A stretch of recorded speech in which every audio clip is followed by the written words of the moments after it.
नमः श्रीयतिराजाय विवेकानन्दसूरये सच्चित्सुखस्वरूपाय स्वामिने तापहारिणे. திருவிடங்கத்திலிருந்து வருகை தந்திருக்கின்ற சுவாமிஜி அவர்களை அருள்முறை வழங்குமாறு பணிவோடு வேண்டுகிறோம். ஓம் ஸ்தாபகாய ச தர்மஸ்ய சர்வதர்மஸ்வரூபிணே அவதார வரிஷ்டாய ராமகிருஷ்ணாய தே நமः. ஜனனீம் சாரதாம் தேவீம் ராமகிருஷ்ணம் ஜகத்குரும் பாதபத்மே தயோ ஸ்ரீத்வா பிரணமாமி முहुर्मुहुः. நமः ஸ்ரீ யதிராஜாய விவேகானந்தசூரயே சத்சித்சுகஸ்வரூபாய स्वामिने तापहारिणे नमो नमः. आनन्दमानन्दकरं बोधस्वरूपं निजभावयुक्तं योगीन्द्रमीड्यं भवरोगवैद्यं श्रीचिद्भवानन्दगुरुं नमामि. இங்கு இருக்கின்ற பெரியோர்களுக்கும் மாணவிகளுக்கும் ஆசிரியர் பெருமக்களுக்கும் என்னுடைய காலை வணக்கத்தை தெரிவித்துக் கொள்கின்றேன்.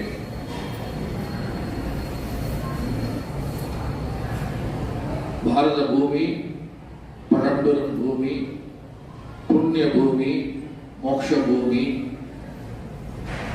அப்படி பாரதத்தினுடைய பெருமை எவ்வளவு சொன்னாலும் நமக்கு பார்த்தீங்கன்னா அதனுடைய பெருமையை வார்த்தைகளால் அளந்து சொல்லிவிட முடியாது.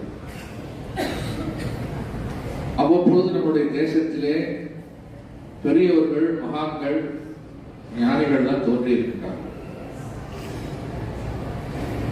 வேத காலத்தில் ரிஷிகள் இருந்தார்கள். 4 யுகங்கள் சொல்லப்பட்டிருக்கின்றது. கிருத்தயுகம் அல்லது சத்திய யுகம், துவாபர யுகம், திரேதா யுகம். இப்போ என்ன நடக்குது யுகம் சொல்ல முடியுமா? கலியுகம். எல்லா யுகங்களிலும் தர்மம் அதர்மம் இருக்கின்றது.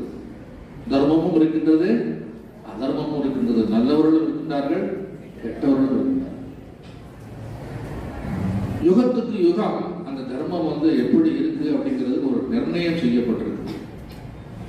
மகாபாரத காலத்துல, இந்த யுகத்துக்கு முன் யுகத்துல நன்மையும் தீமையும், தர்மமும் அதர்மமும் எப்படி இருந்தது அப்படின்னா ஒரு மனிதனிடத்தில் ஒன்றுதான் இருந்தது. துரியோதனன் அதர்மமே வடிவெடுத்திருந்தான். தர்மபுத்திரர் யுதிஷ்டிரர் எப்படி இருந்தாரு? தர்மமே வடிவெடுத்திருந்தார். அதனாலதான் அவருக்கு என்ன பேரு? தர்ம புத்திரர் பேரு. 2 வெவ்வேறு இடத்துல இருந்தது. ஒரு மனிதன் முழுவதும் தர்மபுத்திரனாக, தர்மத்திலிருந்து பிசகாதவனாக, சத்தியவானாக இருந்தான், நல்லவனாகவே இருந்தான். அதே யுகத்துல துரியோதனன் எப்படி இருந்தான்? முழுக்க முழுக்க அயோக்கியனா இருந்தான், கெட்டவனா இருந்தான். அதர்மத்துக்கு என்ன பண்றான்? அதனுடைய வடிவமாகவே இருந்தான் அப்படின்னு சொல்லி நம்ம வரலாற்றை படிக்கிறோம். தர்மத்துக்கும் அதர்மத்துக்கும் யுத்தம் நடந்ததா? நடந்ததா இல்லையா? நடந்தது. தர்மம் தான் ஜெயிச்சு. இப்படி இதற்கு முன்னாடி உள்ள யுகம், அதற்கு முன்னாடி உள்ள யுகமும் எப்படி இருந்தது அப்படின்னா தேவர்கள் அசுரர்கள் ஒரு கூட்டத்தார். அப்படி தர்மமும் அதர்மமும் கொஞ்சம் என்ன பண்ணிருந்தது? ரொம்ப பிரிஞ்சிருந்தது. இப்ப கலிகாலத்துல எப்படி இருக்குன்னா ஒரே மனிதனிடத்தில் தர்மமும் அதர்மமும், நல்லதும் கெட்டதும், அசத்தியமும் சத்தியமும் என்னாச்சு? ஒன்னா நம்ம மனசுல. விவசாய நிலத்துல நெல்லை விதைக்கிறோம், நெல்லை விதைக்கிறோம். நெல் மட்டும்தான் வளருதா இல்ல களையும் சேர்ந்து வளருதா? சேர்ந்துதான் வளருது. களையை எடுக்க வேண்டியது நம்மளுடைய கடமை. அப்படி நம்முடைய உள்ளத்தில் எண்ணங்கள் எப்படி இருக்கின்றது? மனித மனத்தில் இந்த யுகத்துல, யுக தர்மத்துல ஒரே அவருடைய மனிதனுடைய மனதுல நல்லதும் இருக்கு, கெட்டதும் இருக்கு, தர்மமும் இருக்கு, அதர்மமும் இருக்கு. ஆனா நல்லது எது, தீயது எது, சத்தியம் எது, தர்மம் எது அப்படிங்கிறது நல்லாவே தெரியும். யாருக்கு? மனிதனுக்கு. ஆனால் பின்பற்றுறதுக்கு என்ன அப்படின்னா அறியாமையினால், மாயையினால் அவர் என்ன பண்றார்? திசை மாறி போகின்றார், வழி தவறி போகின்றார். அப்படி இந்த உலகத்திலே தர்மம் பார்த்தீங்கன்னா குன்றி அதர்மம் மேலோங்கி இருக்கும் பொழுது இப்பவும் அப்படிதான் இருக்கு. என்றைக்குமே இந்த தர்மத்துக்கும் அதர்மத்துக்கும் மிகப்பெரிய போராட்டம் உலகத்துல நடந்து கொண்டுதான் இருக்கின்றது. அதோட சந்தேகமே கிடையாது. அப்படி காலகட்டத்திலே ராமகிருஷ்ணர் என்ன பண்றாரு, அவதாரம் பண்றாரு. அதனாலதான் ராமகிருஷ்ணனுடைய அந்த ஸ்லோகமே எப்படி இருக்கு அப்படின்னா, ஓம் ஸ்தாபகாயச்ச தர்மஸ்ய அப்படின்னு வருது. ஆரம்பமே அப்படிதான் இருக்கு. தர்மத்தை ஸ்தாபிதம் பண்ணுவதற்காக he came for what? இதற்காக அவர் அவதாரம் பண்றாரு. சர்வதர்மான் பரித்யஜ்ய அப்படின்னு பகவான் கிருஷ்ணர் கீதையில சொல்றாரு. இன்னொரு இடத்துல சொல்றாரு, பரித்ராணாய சாதுனாம் விநாசாய துஷ்கிருதாம் தர்ம சம்ஸ்தாபனார்த்தாய சம்பவாமி யுகே யுகே. தர்மம் எப்பொழுதெல்லாம் ரொம்ப பலவீனமாக இருக்கின்றதோ, அதர்மம் மேலோங்கி இருக்கின்றதோ, சாது பெருமக்களுக்கு எல்லாம் எப்பொழுது ஆபத்து வருகின்றதோ, அந்த நேரத்தில் தர்மத்தை ஸ்தாபிதம் பண்ணுவதற்காக நானே என்ன பண்றேன், அவதாரம் பண்றேன்னு சொல்லி சொல்றாரு. யார் சொல்றா? காலையில சாப்பிடலையோ அப்படிங்களா இல்லையா? சத்தமா சொல்லுங்க. யார் சொல்ற? பகவான் கிருஷ்ணர். அவர் சொன்னது கேட்கிற மாதிரி இவர் என்ன பண்றாரு, அவதாரம் பண்றாரு. அந்த ஸ்லோகத்தை இந்த மந்திரத்தை நான் என்ன பண்றேன், இணைக்கிறேன். இன்னொரு ஸ்லோகம் இருக்கு கீதையிலே, யதா யதாகி தர்மஸ்ய கிளானிர் பவதி பாரத அத்யுத்தானம் அதர்மஸ்ய ததாத்மானம் சுஜாமியம். இது ரெண்டுமே கனெக்ஷன் ஸ்லோகம்.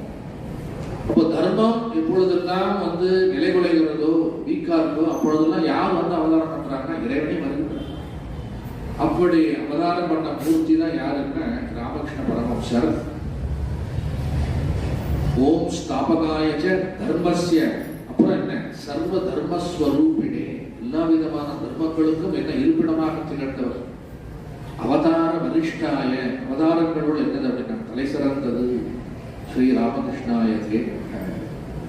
சரி, இன்னைக்கு நம்ம அந்த சப்ஜெக்ட் தான் பேசணுன்றது கிடையாது. இன்னைக்கு சப்ஜெக்ட் யாரை பத்தி நம்ம நினைக்கணும்? விவேகானந்தர். சோ விவேகானந்தரை பத்தி நினைக்கணும்னா, அந்த விவேகானந்தரை உருவாக்கியது யார், அந்த விவேகானந்தருக்காக எதிர்பார்த்து அவதாரம் எடுத்தது யார் அப்படின்னா ராமகிருஷ்ணன். இந்த ரெண்டு பேருக்குமே ஒரு பாத்தீங்கன்னா ஆப்போசிட் டைரக்ஷன் இருக்கு. இன்றைக்கு விவேகானந்தருடைய 164வது ஜென்மதினம், 129 அது கிடையாது, 164th பர்த் ஆனிவர்சரி. 1863 ஜனவரி 12ஆம் தேதி பிறக்கின்றார் சுவாமி விவேகானந்தர். அவருடைய பிறப்பு ரகசியம் என்ன, 8 வசுக்களில் ஒருவராக சொல்லப்படுகிறார். அது மட்டுமல்ல, மாதா புவனேஸ்வரி அவருடைய அம்மா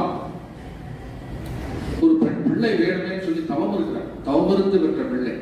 யாருக்கிட்ட தவம் இருக்கிறாங்க? காசி விஸ்வநாதர். நம்ம மாதா புவனேஸ்வரி ஜெகன்மாதா தவமிருந்து பெற்ற பிள்ளை. இந்த சிவனையே நினைச்சு தவமிருந்து பெற்று இந்த நரேந்திரநாதர் பிறக்கிறார். அப்போ இவருக்கு நரேந்திரன் சொல்லி பேர் வைக்கிறாங்க. இந்த இளமை கால நிகழ்ச்சிகள் எல்லாம் டீச்சர் சொன்னாங்க, எந்த விஷயத்தையும் ஆராய்ச்சி செய்யாமல் அப்படியே ஏற்றுக்கொள்ளக்கூடிய தன்மை எப்பொழுதுமே விவேகானந்தருக்கு கிடையவே கிடையாது. ரத்தத்திலே ஊறுவது கிடையாது. எதா இருந்தாலும் ரெண்டுல ஒரு கை பார்த்துட்டு தான் மறுவேளை பார்ப்பார். அப்பேற்பட்ட ஒரு உள்ளம். அதனாலதான் எத்தனையோ துறவிகள் இருந்தாலும் அவருக்கு மட்டும் ஸ்பெஷல் டைட்டில் என்ன பேர் அப்படின்னு, வீர துறவி சுவாமி விவேகானந்தர். அவருடைய பார்வை, அவருடைய நெற்றி, அவருடைய கண் விலாசம், முக விலாசம், அவர் நிற்கின்ற நடை, நிமிர்ந்த நடை, நேர்கொண்ட பார்வை, இதெல்லாம் பார்த்தா ஒருத்தருக்கு எப்படி இருக்குமா, அவர்களுக்கு வீரம் வந்துடும். அதனாலதான் அவருடைய போதனைகள்லாம் என்ன சொல்லப்படுகின்றது, விவேகானந்தரின் வீர கர்ஜனை அப்படின்னு சொல்லி சொல்லப்படுகின்றது. என்ன கர்ஜனை சொல்றாங்க? Lion of philosophy, the lion of knowledge சொல்றாங்க. விஷயத்தை எப்படியெல்லாம் நமக்கு சொல்லிக் கொடுத்துட்டு போயிருக்காரு அப்படின்றத பார்த்தீங்கன்னா சிங்க கர்ஜனை என்று சொல்லப்படுகின்றது. உபநிஷத்துல நம்ம படிக்க முடியாது, சாஸ்திரம்லாம் நம்ம படிக்கிறது முடியாது, காலமெல்லாம் அதிலே போயிடும். அவர் என்ன பண்றாரு அப்படின்னா, உத்திஷ்ட ஜாக்கிரத பிராபிய வரான் நிரோதத. உபனிஷத் வாக்கியம் என்ன சொல்லுது அப்படின்னா, எழுந்திரு, விழித்திரு, உன்னுடைய கடமையை உன்னுடைய செயலை நீ விடாது செய் அப்படிங்கிறது உபனிஷத் வாக்கியம். தவசிலிருந்து எழுந்திரு அப்படின்னு சொல்லு, புத்திட்டேன் ஜாக்கிரதை அப்படின்னு சொல்லு. இதெல்லாம் சொன்னா யாருக்காவது புரியுமா? உபனிஷத் வாக்கியம். இவர் என்ன பண்றாரு அப்படின்னா கேப்சூல் ஃபார்ம். டாக்டர் கிட்ட போறோம், நம்ம என்ன சொல்றோம், மருந்து வேணுங்கிறோம். அவர் என்ன சொல்றாரு, சின்னதா ஒரு மெடிசன் கொடுக்குறாரு, ஒரு டேப்லெட் கேப்சூல் கொடுக்குறாரு, அதை சாப்பிட்டா சரியா போச்சு, முடிஞ்சு போச்சு. அதுபோல எத்தனையோ மகான்கள், ரிஷிகள், நம்முடைய மூதாதையர்கள், வேதகாலத்து ரிஷிகள்லாம் என்ன பண்ணியிருக்காங்க, நிறைய எழுதி வச்சு போயிருக்காங்க. அதெல்லாம் நம்ம படிக்கிறதுக்கு நேரம் பத்தாது. இப்போ நீங்க படிக்கிறீங்க பாத்தீங்களா, physics, chemistry, maths, biology, botany, என்ன இங்கிலீஷ், தமிழ் எல்லாம் படிக்கிறீங்க. எல்லாம் எதுக்காக? சம்பாதிக்கிறதுக்காக. எதுக்காக? சம்பாதிக்கிறதுக்காக. எல்லாம் மார்க் எடுத்து நல்ல சம்பாத்தியம் பண்ணி அதுக்கப்புறம் நீட் எக்ஸாம் எழுதி அதுக்கப்புறம் நீங்க என்னவா வரணும், டாக்டரா வரணுமா வேண்டாமா? வேண்டாமா? வேணும்ல? இதை ஒன்று போய் சட்டத்தை காணுங்க. நீட் எக்ஸாம், ஜேஇஇ என்னென்னலாம் சொல்றாங்க இல்லையா, எத்தனையோ எக்ஸாம் இருக்கு. கேட்டுக்கிறான், கேட்டுக்கிறான், எத்தனை எக்ஸாம் இருக்கு. எல்லாம் எக்ஸாம் தான். For what? எல்லாம் பரீட்சை எழுதி என்ன பண்றது அப்படின்னா பாக்கெட்ல பணத்தை சம்பாதிக்கிறது. சரி இருக்கட்டும், அது ஒரு பக்கம்.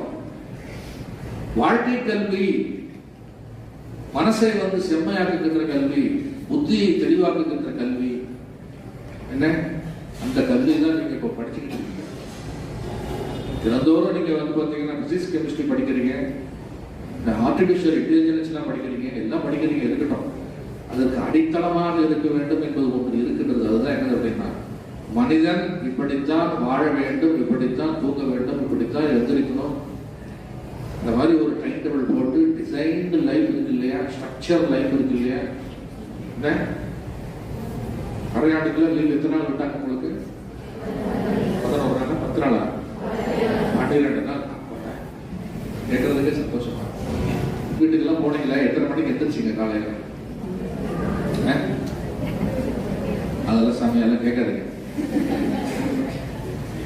12 நாள் நிம்மதியா இருக்கும். இப்போ மறுபடியும் அடுத்த விடுமுறை என்ன வருது?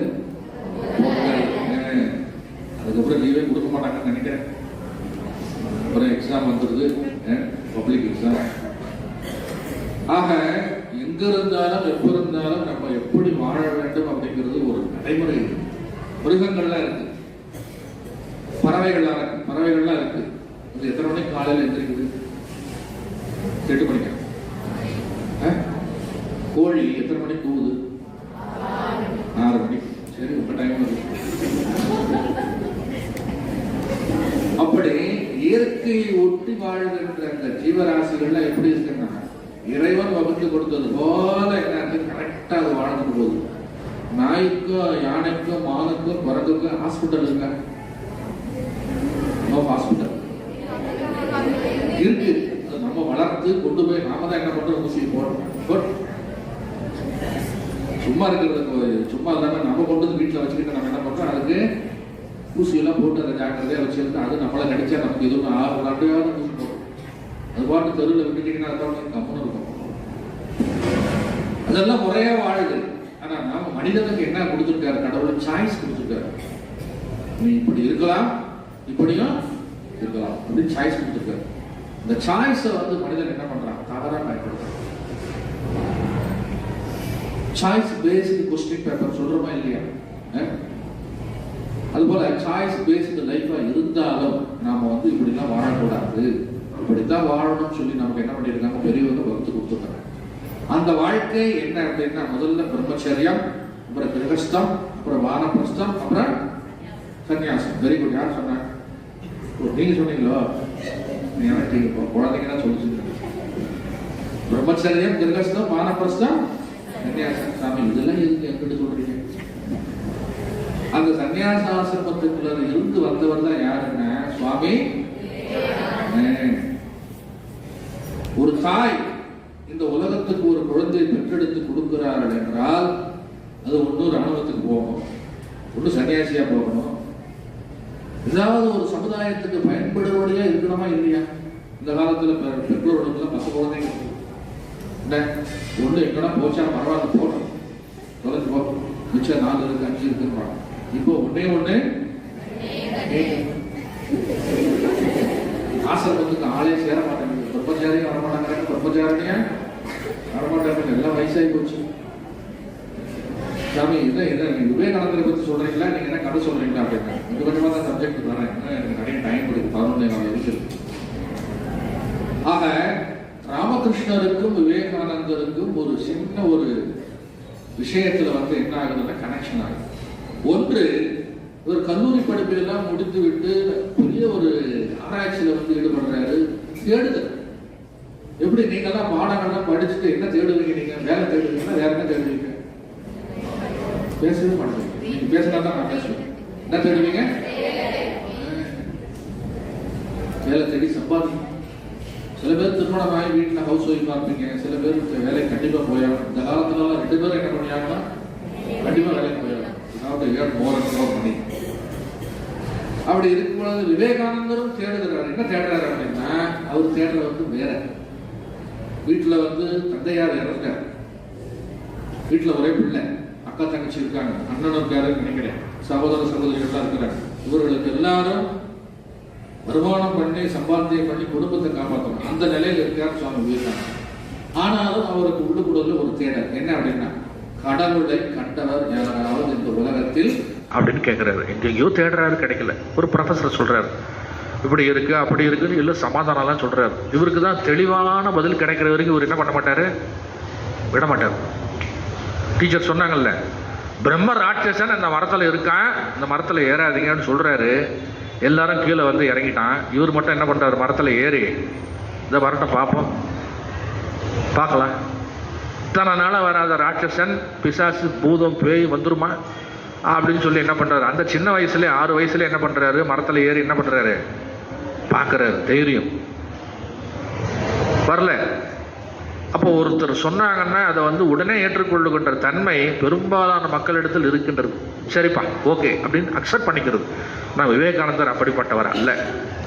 சோதனை செய்து தனக்கு அது தன்னுடைய பகுத்தறிவுக்கு சரியானது அப்படின்னு படுற வரைக்கும் என்ன பண்ண மாட்டாரு, விட மாட்டார். அதே போலதான் அவருடைய குருநாதர் காசை கையில் தொடுவதில்லை. ராமகிருஷ்ண பரமஹம்சர் என்ன பிரதிஜை பண்றாரு, பணத்தை கையால் தொடுவதில்லை. ஆமா, நாங்களும் இப்போ தொடர்றது இல்லையே, எல்லாரும் ஜிபே தானே பண்றோம். நாங்களும் யாரும் என்ன பண்றது இல்லை, காசை கையில வச்சிருக்கீங்களா? நீங்க தான் வச்சிருப்பீங்களே, உங்க அப்பாவோ அம்மாவோ அண்ணனோ. ஆமா, நாங்களும் இப்போ தொடர்றது இல்லையே, எல்லாரும் ஜிபே தானே பண்றோம். நாங்களும் யாரும் என்ன பண்றது இல்லை, காசை கையில வச்சிருக்கீங்களா? நீங்க தான் வச்சிருப்பீங்க, உங்க அப்பாவோ அம்மாவோ அண்ணனோ இல்லை யாராவது சம்பாதிக்கிறவங்க யாராவது ஒரு 100 ரூபா காசு கொடுத்தாங்கன்னா ஜிபே பண்ணுவா அப்படின்னு தான் கேட்பாங்க. அந்த கையில காசு வச்சுக்காத தப்பம் கிடையாது. இது உண்மையிலேயே மனதளவுல காசை என்ன பண்ண ராமகிருஷ்ண பரமஹம்சர், காசை பணத்தை கையில தொடர்றதுல முடிவு பண்ணு. நம்மளால முடியுமா? இதை விவேகானந்தர் பார்க்கிறார்.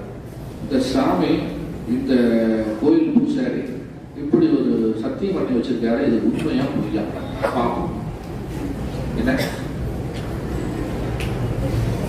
செல்போனை கையில் என்ன பேச மாட்டேங்க, செல்போனை கையில் யாருமே பேச மாட்டேங்க, கையில் இல்லையா, சரியான வார்த்தை வரல. செல்போனை கையில் தொடுவதில்லை, பார்ப்பதில்லை. சத்தியம் பண்ணுங்க பார்ப்போம். முடியாதுல்ல, முடியாது. பாத்ரூம் போனா கொண்டு போறோம், குளிக்க போனா கொண்டு போறோம், சாப்பிட போனா கொண்டு போறோம். அப்புறம் ஒரே கிளாஸ் பள்ளிக்கூடத்துக்கு மட்டும் கொண்டு வரலன்னு நினைக்கிறேன். அப்படிதானே? இங்க அலௌடு கிடையாதுல்ல. அது என்ன ஆயிடுச்சு, செல்போனு நம்மளுடைய உள்ளத்திலும் மனதிலும் அறிவிலும் ரத்தத்திலும் ஊடுருவி என்ன ஆயிடுச்சு, ஒன்றார கலந்து விட்டதா இல்லையா? ஆமா, ஒத்துக்கிறீங்க. அதுபோல ராமகிருஷ்ண பரமஹம்சருக்கு காசை கையில் தொடுவதில்லை அப்படிங்கிற எண்ணம் அவருடைய ரத்தத்திலும் உணர்விலும் என்னது ஊறிடுச்சு. ரத்தத்தோட ரத்தமா கலந்துருச்சு. நாடு நரம்பெல்லாம் என்ன ஆயிடுச்சு, மிக்ஸ் ஆயிடுச்சு. அப்பேற்பட்டவரை யாரை செக் பண்ற, விவேகானந்தர் செக் பண்றாரு. உண்மையா இல்லையா? அவர் இல்லாத போது படுக்கை கடையில் என்ன பண்றாரு, இந்த நாணயங்கள் ரூபாய் மட்டும் வச்சிடுறாரு. இவரு கங்கைக்கரையில போய் குளிச்சுட்டு வராரு, கட்டல் மேல உட்காராரு. உடனே என்ன பண்றாரு, தேள் பண்ற மாதிரி உடனே வீல் கத்திக்கிட்டு எந்திரிக்கிறார். ஐயோ என்னமோ கொட்டுது அப்படின்னு சொல்லி பார்த்தா எல்லாரும் தேடுறாங்க. பார்த்தா உடுப்புல என்ன இருக்கு, என்ன இருக்கு, செல்போன், காசு. நம்ம பாடி வச்சிருக்கோம், காசே தான் கடவுளடா. அது கடவுளுக்கும், கடவுளுக்கு தெரியுமா தெரியாதா?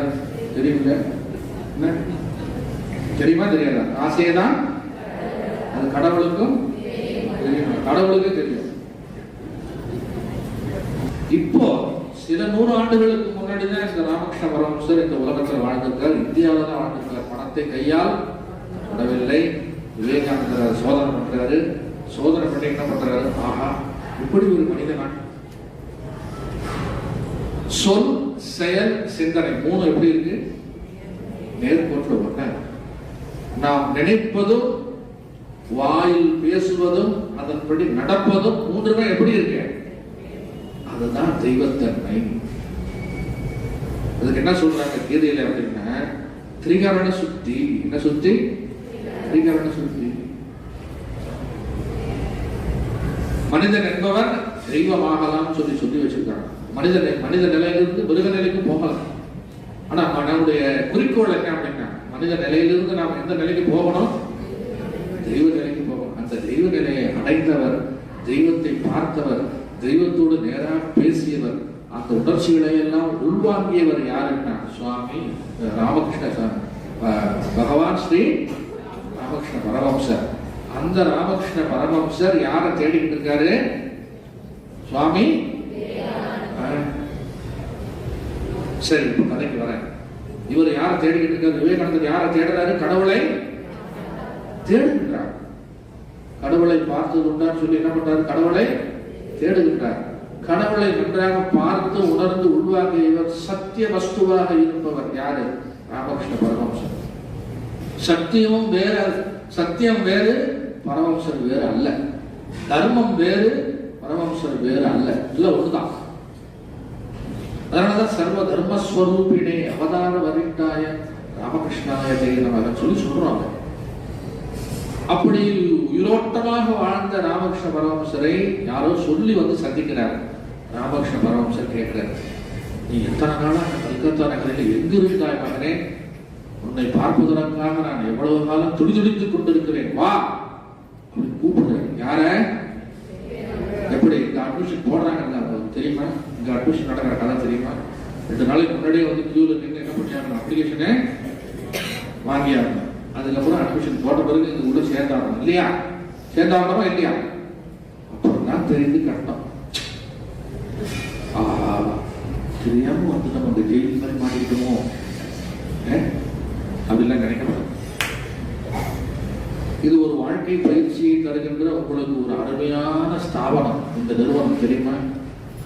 விவேகானந்த சுவாமிகள் மற்ற சிஷ்யர்கள்லாம் அடைய முடியாத ஒன்றை ஈஸியா உங்களுக்கு அடைவதற்கு விவேகானந்த சுவாமிகளுடைய கொள்கைகளையும், கல்வி கொள்கையையும், தேசிய கொள்கையையும், பாரமார்த்திக விஷயத்தையும் உள்ளடக்கி 3த்தையும் டீச்சர் சொன்னாங்க பாருங்க, ஆற்றல், அன்பு, அறிவு 3த்தையும் பேக்கேஜ் மாதிரி உங்களுக்கு கொடுக்கறதுக்கு வெளியில பார்த்தா உங்களுக்கு தெரியாது. படிச்சுட்டு போன பிறகு தெரியும், இந்த மாதிரி ஒரு ஸ்தாபனம் உலகத்திலே உங்களால் என்ன பண்ண முடியாது, பார்க்கவே முடியும். நான் பெருமைக்கு சொல்லல, உண்மையிலே சொல்றேன். ஆக விவேகானந்தரும் ராமகிருஷ்ணரும் சந்தித்த பிறகு இது விவேகானந்தருடைய முதல் பார்ட் என்ன ஆகுது, முடிஞ்சது. அவருடைய அந்த இளமை கால வாழ்க்கை, உலக வாழ்க்கை, இல்லற வாழ்க்கை, குடும்ப வாழ்க்கை முடிஞ்சது. ராமகிருஷ்ண பரமஹம்சர் விவேகானந்தரை தொடுகின்றார். தொட்ட உடனே என்ன பண்றாரு, இவர் எங்க என்ன ஆனாரு, எங்க போனாரு ஒண்ணுமே தெரியல. தெரியுமா உங்களுக்கு அந்த கதை? வரலாறு படிச்சதுங்க. செல்போன் பாக்குறீங்கல்ல, பார்த்துக்கிட்டு இருக்கும்போது பக்கத்துல என்ன நடக்குது, வீட்டுக்குள்ள யார் வர்றாங்க, கடத்து தெருவில் வந்து என்ன வித்துக்கிட்டு போறான், எதுவுமே உங்களுக்கு தெரியாது. தெரியுமா தெரியாதா? அந்த அளவுக்கு இந்த செல்போன் உள்ள நம்ம என்ன பண்ணிடுறோம், உள்ளுக்குள்ள ஈடுபாடு இல்லை, அப்படியே ஐக்கியமாக கரெக்டா சொல்றாங்க. அந்தரங்கத்துக்கெல்லாம் போனவங்க போல உள்ளுக்குள்ள என்ன ஆகிடுறாங்க, ஐக்கியமாகி விடுது. எதுல? அத விட கோடி மடங்கு 1000 மடங்கு ராமகிருஷ்ணர் விவேகானந்தரை தொட்ட உடனே என்ன பண்றாரு? அவர் எதில் ஐக்கியமாகிறார்? பெரிய ஆனந்தத்தில் ஐக்கியமாகி விடுகின்றார். இதை விடுங்க, என்ன என்ன பண்றீங்க, நான் வீட்டுக்கு ஒரே பொண்ணு சொல்லி சத்தம் போடுறாரு. யாரு? விவேகானந்தர். கையை எடுத்தது. அவ்வளவுதான், விவேகானந்தருடைய வாழ்க்கை மாறிவிட்டது. ஒரே டோஸ் உடனே க்ளோஸ். ஒரே டோஸ் உடனே க்ளோஸ். யாரு? விவேகானந்தர் இல்லற வாழ்க்கையிலிருந்து க்ளோஸ். டோஸ் கொடுத்தது யாரு? கொடுத்தது. அவ்வளவுதான். வீட்டை மறந்தார், குடும்பத்தை மறந்தார், சகோதரிகளை மறந்தார், எல்லாத்தையும் மறந்தார். தன்னை முழுவதுமாக ஒப்படைத்து விட்டார். யார் இடத்துல? ராமகிருஷ்ண பரமஹம்சத்தில். அப்படி விவேகானந்தருடைய வாழ்க்கையை 2ஆ பிரிக்கிறோம் அப்படின்னா, இளமைக்கால வாழ்க்கை அதோட முடிஞ்சது. பிறகு ராமகிருஷ்ணருடைய பாதங்களில் வணங்கி அவருடைய உபதேசங்களில் எல்லாம் வந்து பார்த்தீங்கன்னா கேட்டு, இப்படி ஒரு மனிதனை, மனித ரூபத்தில் இருக்கின்ற தெய்வத்தை இந்த உலகத்துல நம்ம பார்க்க முடியுமா? அவர்களை தான் நம்ம என்ன பண்ணிக்கிட்டு இருக்கோம்? வழிபடு தெய்வங்களாக நம்ம என்ன பண்ணிருக்கோம்? வச்சிருக்கோமா இல்லையா? யாருமா நீங்க தெரிஞ்சவங்க யாரை வணங்குறீங்க? ராமகிருஷ்ணர், விவேகானந்தர், the holy trio அப்படின்னு சொல்றோம். அப்பேற்பட்ட உதாரண புருஷர்கள், மகா புருஷர்கள். என்ன? விவேகானந்தரை உருவாக்கியது யார்? இந்த மாதிரி 100 விவேகானந்தரை உருவாக்க முடியும். யாரால? ராமகிருஷ்ணரால். அந்த தபஸ் தான் இருந்தது அவர்கிட்ட. தபசையெல்லாம் என்ன பண்றாரு? ராமகிருஷ்ணருக்கு கொடுத்துடுறாரு. கொடுத்துட்டு என்ன சொல்றாரு? நான் ஓட்டாண்டி ஆகிட்டப்பா. I am empty. I am having only empty hand. என் கையில ஒன்றுமில்லை. நான் சம்பாதிச்ச தபஸ், நான் சம்பாதிச்ச விஷயங்கள், நான் பெற்றிருந்த சக்திகளை எல்லாம் உனக்கு தாரை வார்த்து விட்டு, இதன் மூலம் நீ உலகத்துக்கு சொல்ல வேண்டிய செய்தி என்ன தெரியுமா? அதெல்லாம் நீ நல்லா உனக்கு சொல்லி கொடுத்துருக்கணும். அதையெல்லாம் சொல்லு. அவர் சொன்ன செய்தி, விவேகானந்தர் தேசத்துக்கு சொன்ன செய்தி என்ன தெரியுமா? ராமகிருஷ்ணருடைய உபதேசங்கள்ல முதல் செய்தி என்ன வந்திருக்கு? உபதேச மந்திரில, நான் மனித வாழ்க்கை எடுத்திருப்பது கடவுள் வழிபாட்டிற்கே. இது அவர் சொல்றாரு. இவர் என்ன சொல்றாரு? விவேகானந்தர் அவருடைய உபதேசங்களை எல்லாம் வாங்கி உள்வாங்கி ஜீரணம் பண்ணி என்ன சொல்றாருன்னா, நான் இந்த உலகத்தில் இருக்கின்ற மக்கள் முக்தி அடையும் வரை எனக்கு பிறப்பு இருந்தாலும் பரவாயில்ல, நான் பிறக்க தயாரிக்கிறார். பிறருடைய முக்திக்காக நான் எத்தனை பிறவி வேண்டுமானாலும் எடுக்க தயாராக இருக்கின்றேன். ஆத்மனோ மோக்ஷார்த்தம் ஜெகதீதாயச. நான் சொல்றது புரியுதா? என்னுடைய முக்தி எனக்கு முக்கியம் இல்லை. மக்கள் வந்து என்ன பண்ணணும் அப்படின்னா, நன்றாக இருக்க வேண்டும். ஜீவ சேவையே சிவசேவை, நரசேவையே நாராயண சேவை. அப்படி ராமகிருஷ்ண பரமஹம்சர், விவேகானந்தர் ராமகிருஷ்ண பரமஹம்சர் ஒரு வாக்கியத்தை சொல்றாரு. நாமோ ருச்சி பக்த பிரியா ஜீவ தயா அப்படிங்கிற வார்த்தையை சொல்றாரு. ராமகிருஷ்ணர் சொல்றாரு, நீ யாரு ஜீவர்களுக்கு தயை பண்ணுவது? இறைவன் ஒருவனுக்கு மட்டும்தான் தயை புரிவதற்கு அவனுக்கு உண்டு, அவனுக்கு அந்த ஆற்றல் உண்டு. மனிதனாக பிறந்தவனுக்கு இன்னொரு உயிருக்கு தயை காட்ட வேண்டியது அவனுக்கு கிடையாது. சேவை தான் உன்னால என்ன பண்ண முடியும்? செய்ய முடியும், ஒழிய வேறு எதுவும் கிடையாது. அதனால விவேகானந்தருடைய தீர்க்க தரிசனம் பார்வை என்ன தெரியுமா? மக்களுக்கு சேவை செய்வது. அதன் மூலம் நீ என்ன அடையலாம்? என்ன அடையலாம்? சத்தமா சொல்லுங்க. கரெக்ட் தான் நீங்க சொல்றது. சொல்லுங்க. மோட்சம். நம்ம எல்லாரும் போய் கொண்டிருக்கின்ற பாதை கடைசியா எண்ட் பாயிண்ட் என்ன அப்படின்னா மோட்சம், விடுதலை. சுதந்திர இந்தியாவில நம்ம வந்து ஆங்கிலேயர்களிடத்திலிருந்து விடுதலை அடைந்து விட்டோம், அது வேற விஷயம். நாம இந்த பிறவியிலிருந்து விடுதலை பெற வேண்டும். பிறப்பே வரக்கூடாது. பிறந்து இறப்பது நீ போதுமே பிறவி நீங்கி உட்பதம் சேர வேண்டுமே பாடுறார் ஒரு அடியார். இப்பிறவி நம்பினால் எப்பிறவி வாய்க்குமோ ஏது வருமோ அறிகிறேன். இதெல்லாம் உங்களுக்கு இந்த வயசுல சொல்லிக் கொடுக்கறதுக்கு அப்பப்போ பண்ணணும். காதல சொல்லி வச்சு பின்னாடி ஏதாவது யூஸ் ஆகும். அப்படி உயர்ந்த விஷயங்களை விவேகானந்த சுவாமிகள் வெளிநாடுகளுக்கு சென்று முதலில் இந்தியாவிலே இப்போ இருக்கிற பிரதமர் நரேந்திர மோடி எல்லாரும் சொல்றாங்க விஸ்வகுரு. என்ன சொல்றாங்க? அவரை விஸ்வகுரு, இந்தியா லோக குருன்னு சொல்றாங்கல்ல. அதெல்லாம் சாப்பிட்டாச்சு. ஏற்கனவே விவேகானந்தர் என்ன பண்ணிட்டாரு, இந்த வேதாந்த கருத்துக்களை ராமகிருஷ்ணர் சொன்ன விஷயங்களை எல்லாம் வெளிநாடுக்கு சென்று முதல்ல சிக்காகோவுக்கு போயிட்டு சர்வமத மகாசபையில என்ன சொல்றாரு, நம்முடைய சமயத்தை பற்றி பறைசாற்றி விட்டு மறுபடியும் இன்னொரு தடவை வெளிநாடுகளுக்கு போகும்போது என்ன பண்றாருன்னா, the whole world admired about India. இந்தியாவுடைய பாரம்பரியம், இந்தியாவுடைய ஆன்மீகம், கருத்துக்கள், ஒற்றுமை, ஜாதி மத வேறுபாடு என்று இருக்கின்ற விஷயங்கள் எல்லா விஷயத்தையும் பாருங்க சொல்றாரு. அதுலதான் இந்தியா என்னவா மாறுது அப்படின்னா விஸ்வ குருவாகவும் லோக குருவாகவும் ஜெகத்குருவாகவும் மாறுகின்றது. அதற்கு அடித்தளம் அமைத்தவர், கருத்துக்களை எல்லாம் கொண்டு போய் சேர்த்தவர் யாருன்னா சுவாமி விவேகானந்தர். இன்றைக்கு வெளிநாட்டவர்கள் எல்லாம் நம்ம நாட்டுக்கு யோக கலை என்ன எல்லா விதமான கலைகளையும் ஆன்மீகத்தையும் வெளிநாட்டில் இருக்கிறவங்க என்ன பண்றாங்க, ருத்ரம் சொல்றாங்க, காயத்ரி மந்திரம் சொல்றாங்க, மந்திரங்களை எல்லாம் சொல்லி பாராயணம் பண்ணி அதன் மூலம் அவங்களுக்கு நிறைய விஷயங்கள்லாம் அவங்களுக்கு புலப்படுகின்றது, சக்தி வருகின்றதுன்னு சொல்றாங்க. Potentially, physically, mentally, intellectually, basically they are renounced. உணர்கின்றார்கள் யாரு, மேலை நாட்டு மக்கள். அதுதான் சுவாமி விவேகானந்தர் சொல்றாங்க. இந்தியாவில் இருந்து ஆன்மீக செல்வத்தை எல்லாம் வெளிநாட்டுக்கு சென்று கொடுத்து விட்டு அவர்கள் எப்படி சுறுசுறுப்பாகவும் கர்மயோகிகளாகவும் கர்மமே வடிவாகவும் இருக்கின்றார்களோ ரஜஸை நாம் இந்திய மக்கள் என்ன பண்ண வேண்டும், பெற்றுக்கொள்ள வேண்டும் சொல்லி ஆர்ப்பாட்டம் பண்றார் விவேகானந்தர். என்னிடத்தில் 100 இளைஞர்களை தாருங்கள், இந்த இந்தியாவை மாற்றி காட்டுகிறேன் என்று சொல்லுகிறார். நம்ம எல்லாரும் பெரிய தமஸ்ல இருக்கோம் அப்படின்னு சொல்லி சொல்றார். தமஸ் அசதோமா சத்யமய தமசோமா ஜோதிர்கமய மிருத்யோர்மா அமிர்தம் கமய. தமசிலிருந்து எழுந்திருங்கள் அப்படிங்கிறார் விவேகானந்தர். இந்தியா முழுவதும் எப்படி இருக்குப்பா, தமசுல தான் இருக்கு. வெளிநாடுகளை போட்டு ரஜஸ் சக்தியில் ஊறி திளைத்து வெளியே வர வேண்டும். டைனமிக் பீப்புளா நம்ம மாறி அமைய வேண்டும், ஆக்டிவா இருக்கணும் அப்படின்னு சொல்லி சொல்றாரு. அதனாலதான் சொல்றாரு உபனிஷத் கருத்தை, arise awake stop not till the goal is. தமிழ்ல எப்படி சொல்ற சொல்லி போங்க.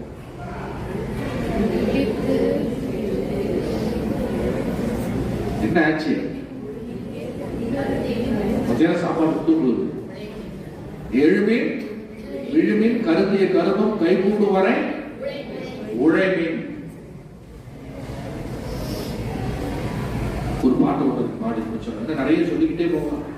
வேதாந்த வித்தகர், சமூக சீர்திருத்தவாதி, கல்வியில் சீர்திருத்தவாதி, சேவையே முக்திக்கு வழி அப்படின்னு சொல்லி அதை சொன்னவர். 4 யோகங்களை பற்றி விரிவாக சொல்லி அதையெல்லாம் நம்ம எல்லாம் ஃபாலோ பண்ணி சொன்னவர். வீர துறவி, தன்னம்பிக்கையை பற்றி நிறைய சொல்லியிருக்காரு. எவ்வளவு சொல்லிக்கிட்டே போலாம்.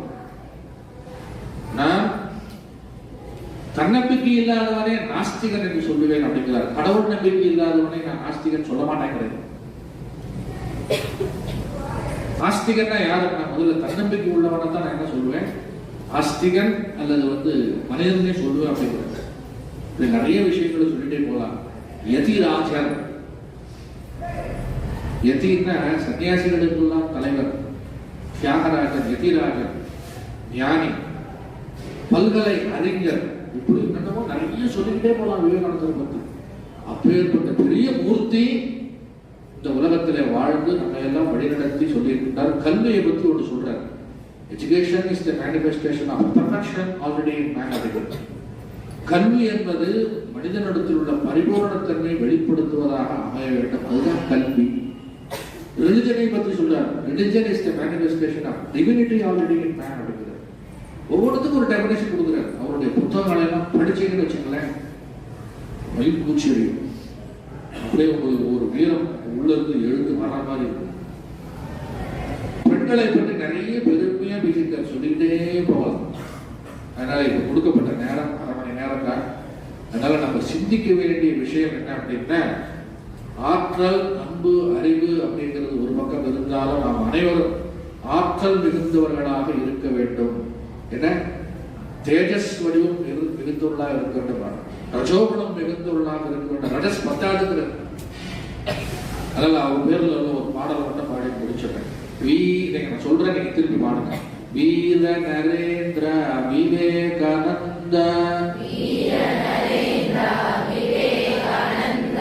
சரணம் சரணம் குருநாதா வீர நரேந்திர விவேகானந்தா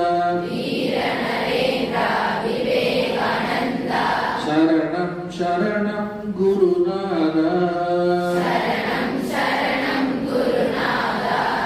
சத்தம் பத்தாது. ஜீவ சேவையே சிவ சேவையனே பாதையை காட்டி அருள் புரிந்தாய். ஜீவ சேவையே சிவ சேவையனே பாதையை காட்டி அருள் புரிந்தாய். வீர நரேந்திர விவேகானந்தா சரணம் சரணம் குருநாதா சரணம் சரணம் குருநாதா. அனைவரும் விவேகானந்தர் நினைத்து அவர் விரும்பிய பெருமக்களாக நாம் என்ன பண்ணியாகணும், வாழ்ந்து காட்டியாக வேண்டும். அதை மனசில் வச்சுக்கங்க. எல்லாரும் விவேகானந்தரை பற்றி கொஞ்சம் படிக்கணும். அன்னையாரை பற்றி படிக்கணும், விவேகானந்தரை பற்றி படிக்கணும், பரமஹம்சரை பற்றி படிக்கணும். அவருடைய வாழ்க்கை வரலாற்றை படித்து அதன் பிரகாரம் நம்ம ஒரு லட்சியத்தை நம்ம ஃபாலோ பண்ணோம்னா உங்களை பீட் பண்றது உலகத்துல ஆளே கிடையாது. ஜெய் ஸ்ரீ குரு மகாராஜ் கி ஜெய்.